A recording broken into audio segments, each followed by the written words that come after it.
I wasn't even going to make this video, because the headline flying around is almost too perfect. Iran destroys America's ammunition supply. Every Gulf base has 72 hours of weapons left. That is the kind of line built to hit your nervous system before it hits your brain. But here's the problem. There is no solid public reporting confirming that every US base in the Gulf is down to exactly 72 hours of weapons. What the reporting does show is something more believable and, honestly, more dangerous over time. Iran's attacks are forcing the US and its partners to burn through high-end interceptors and munitions fast, while pressure across the region keeps expanding. Time reported last week that the war is draining crucial US weapons stockpiles, and Axios reported that US and allied munitions are being consumed faster than production can easily replace them. And that matters for three reasons. First, Iran does not need to destroy every ammo bunker to create a supply crisis. It just needs to force the US to spend expensive weapons faster than planners want. Second, Gulf bases are not isolated forts. They are part of a linked network, which means stress in one place can spread pressure across the whole system. And third, once ammunition becomes a time problem instead of a stockpile problem, the real battlefield stops being just airstrikes and starts becoming endurance. That's the story, not the cartoon version, not the panic version, the real version. So let's anchor the exact scene fast. Over the last 2 weeks, Iran has been hitting US and allied targets across the Gulf with drones and missiles, while the war around the Strait of Hormuz, regional oil infrastructure, and key bases has widened. At the same time, reporting has pointed to growing strain on the air defense interceptors and precision munitions the US and its partners rely on to keep those bases, ships, and cities protected. AP reported that Iranian attacks have hit regional energy infrastructure and made Hormuz nearly impassable, while US forces have surged more warships and Marines into the region, and Trump has been pressing allies to help secure the strait. That's the concrete anchor: a spreading regional war, repeated missile and drone threats, and a defense architecture that now has to stay on, stay loaded, and stay ready day after day. That is where the ammunition story begins. Now start with the first reason. Iran does not have to physically wipe out America's ammunition supply to make ammunition the story. It just has to force expenditure. That is the key. A lot of people still imagine ammo shortages the old way. One giant depot explodes. One supply convoy gets cut off. One base runs empty. That can happen in war. But modern stockpile pressure often looks different. It looks like a steady drain. Interceptor after interceptor. Precision weapon after precision weapon. Defensive fire, offensive fire, reserve planning, repositioning, replacement. Nothing dramatic in one moment, but expensive and exhausting across many moments. That is exactly why this matters. Because the US does not defend Gulf bases with cheap throwaway tools. It uses sophisticated systems, and sophisticated systems are not just costly to build. They are costly to spend. Time reported that the Iran war is burning through the kinds of advanced weapons that protect American bases, ships, and allies, while senior officials have acknowledged the strain even as they try to downplay its severity. That's the concrete example. This is not about one bombed warehouse. It is about a combat rhythm that makes every incoming wave expensive to stop. And here's the punchline for reason one. Iran doesn't need to empty America's magazines in one night. It just needs to turn every day into another bill.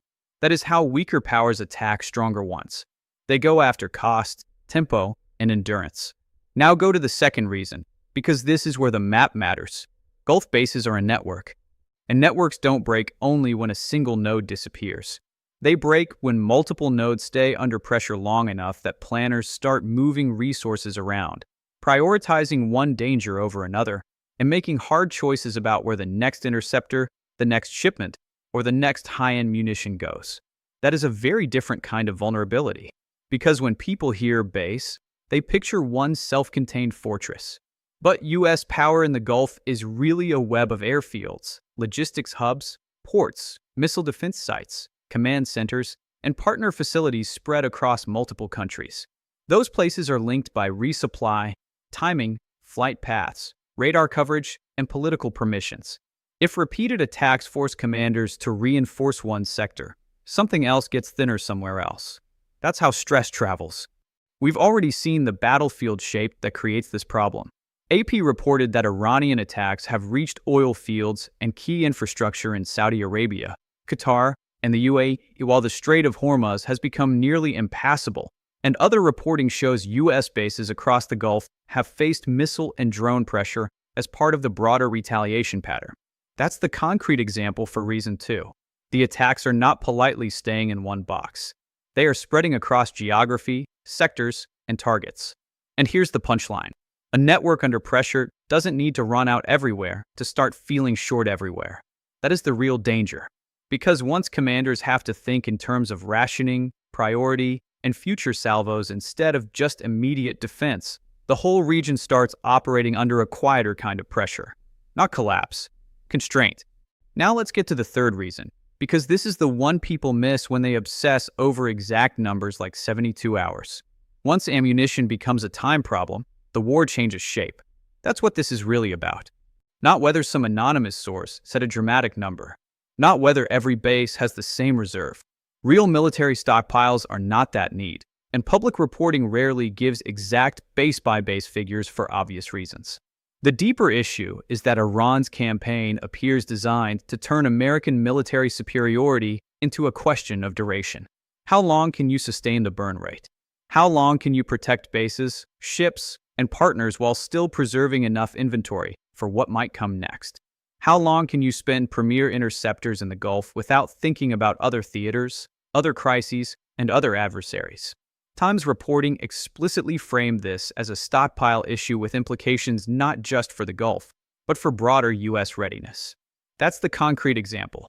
This is not only a Middle East problem. It is a planning problem that spills outward. And here's the punchline for reason 3. When ammo becomes a clock, war stops being about who is stronger on paper and starts being about who can keep paying. That is a much nastier contest. Now, to be fair, there is a counterpoint here, and it matters. The United States still has enormous military depth. Trump said America has unlimited munitions, which is clearly political language, but the broader point remains that the U.S. is not on the verge of helplessness. It still has major stockpiles, major production capacity, global logistics, and the ability to shift assets. And current reporting does not show that every Gulf base is literally down to 72 hours of weapons. That counterpoint is important because exaggeration kills credibility. But it does not erase the main problem. Because the real issue is not instant emptiness. It is sustained strain. And sustained strain is how modern wars become strategically dangerous even before anyone runs out. Think about the logic from Iran's side. Tehran does not need to match the U.S. shell for shell or missile for missile. It just needs to create enough incoming threats, enough uncertainty, and enough repeated defense demands that America and its partners start consuming the expensive layer of their arsenal faster than they want. Bloomberg described Iran's attack drones and missiles as putting the U.S. military under unexpected strain, which fits exactly with that logic. That is not accidental. It is design. And that's where the destroyed supply narrative becomes misleading in a different way. It makes people imagine one dramatic event when the more important story is cumulative pressure. One more interception, one more alert, one more wave, one more decision to shoot now because waiting could be worse. One more shipment that has to be prioritized. One more argument between the need to defend this region and the need to preserve inventory for another. That's how erosion works. Quietly at first, then all at once in the planning room. And here's another thing people miss. Ammunition strain is not just a military issue. It is political. Because once allies start hearing that interceptors are being drained and replenishment is becoming a problem, they begin asking harder questions. Can Washington keep them covered? If they open their bases or deepen participation, will resupply follow? Middle East Eye reported that some Gulf states were seeking assurances on interceptor replenishment while facing U.S. pressure over access and support. That is not a perfect or primary source, so treat it carefully, but it aligns with the broader public reporting about munitions stress and coalition hesitation. That matters because supply pressure does not stay inside bunkers. It leaks into diplomacy. And once diplomacy starts feeling the strain, the battlefield gets even more complicated. Allies become cautious. Access gets politicized. Burden sharing gets harder. Every new strike begins affecting not just force posture, but trust. Now let's talk about the most important misconception in this whole story. People hear weapons left and imagine a simple yes or no condition, loaded or empty, ready or not. That is almost never how this works. Real commanders think in layers: immediate availability, reserve requirements, replenishment timelines, platform compatibility, priority targets, risk tolerance, future contingencies. You can have weapons in theater and still feel short because you do not have enough of the right kind, in the right place, for the next likely wave. That distinction is everything. Because if Iran is launching drones, cruise missiles, ballistic missiles, or mixed salvos, the US and its partners are not just spending ammo. They are spending the right ammo. And the more mixed the threat, the harder the sorting problem becomes. AP's recent reporting on the widening conflict shows exactly the kind of regional complexity that makes those decisions ugly. Strikes on energy facilities, pressure around Hormuz, attacks across multiple Gulf states, and U.S. efforts to build a coalition response while reinforcing the region militarily. So this is not just a quantity story. It is a matching story. And matching is where high-end wars get expensive fast. This is also why the idea of every base has 72 hours left spreads so easily. It gives people a simple picture: a countdown, a cliff, a cinematic point of failure. But real military stress is worse precisely because it is less cinematic. It is not always one base going dark. It is often commanders everywhere becoming a little less comfortable, a little less flexible, and a little more aware that each defensive success is consuming something valuable. That creates a different kind of fear. Not panic, calculation. And calculation is where strategy shifts. Now do a quick reset, because this is the moment where people either lose the thread or finally get it. So far, the picture is simple. 1. The public evidence does not prove every Gulf base has 72 hours left. 2. The real and well-supported story is that Iran's attacks are burning through expensive defensive and offensive munitions at a serious rate. 3. Because Gulf bases operate as a network, pressure on munitions in one part of the system can affect the whole region. And 4. Once ammo becomes a time and endurance problem, the war becomes more dangerous even without some dramatic out-of-bullets moment. That's the frame. Now ask the harder question. What does Washington do when the problem looks like this? The first answer is obvious but important. Surge more, reposition more, protect more, replenish more. That is already part of what we are seeing. AP reported new U.S. military movements into the region, including more warships and Marines, as the conflict widened and Hormuz became a bigger focus. But surging steel is not the same as solving the ammunition equation, because platforms matter, but magazines matter too. The second answer is uglier. You get more selective, tighter firing discipline, harder prioritization, more pressure on launch sites before they fire, more emphasis on destroying the threat upstream instead of spending premium interceptors downstream. That is militarily logical. But it can also drive escalation because preemption and deeper strikes are exactly how wars widen. That is the trap. The third answer is industrial. Build faster, buy faster, refill faster. But industry moves on months and years, and combat burns on days and weeks. That gap is where strategic anxiety lives. And that is why this topic matters so much more than one sensational line.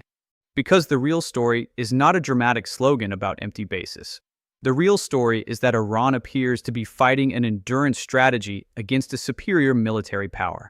Not by outperforming it symmetrically, by making it spend, by making it stay switched on, by making every layer of defense expensive to maintain, by widening the number of places that need protection, and by forcing Washington to think not just about winning this week, but about what it is burning through to do it.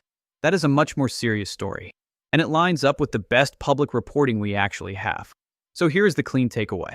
Iran has not publicly proven that it destroyed America's ammunition supply or that every Gulf base has just 72 hours of weapons left. But the war is clearly putting real pressure on U.S. and allied munitions, especially the high-end interceptors and precision weapons that make Gulf defense possible. And that pressure matters because it turns military superiority into an endurance contest. That is the version you should remember, not the loudest version, the accurate one, because the loudest version makes you feel like the cliff is already here. The accurate version tells you something more useful and more dangerous. The clock may not be at zero, but the clock is absolutely part of the war now. And that leaves one real question. If Iran's strategy is to turn U.S. firepower into a time problem, how long can Washington keep winning the exchange without the exchange itself becoming the bigger risk?